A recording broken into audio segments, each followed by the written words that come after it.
Euskara Bidea, Euskararen Nafar Institutuak, Nafarroa osoan zehar euskarazko jarduerak eskainiko dituen kultur eskaintza nitza antolatu du azaroaren 7tik abenduaren 14 arte, abenduaren 3ak Euskararen nazioarteko eguna eta Nafarroaren eguna ospakizuna barne harturik. Beraz, gora fe, zikloa departamentu honen lehentasunei erantzuten ematen die, Nafarroa osora eramaten dituelako kalitatezko euskarazko kultur edukia denboran egongortzeko asmoz. Kultura ziklo honetan, Euskara Bideak 71.000 euroko inbertsioa egin du eta euskarazko 10 ikuskizun programatu dira.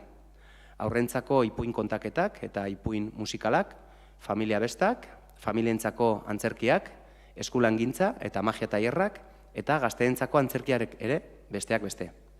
Ikuskizun eta jarduera guztiak doakoak izanen dira, beraz, herritarrak ikuskizun hauekin guztiekin gozatzera animatu nahi ditugu. Gobierno de Navarra. Nafarroako gobernua.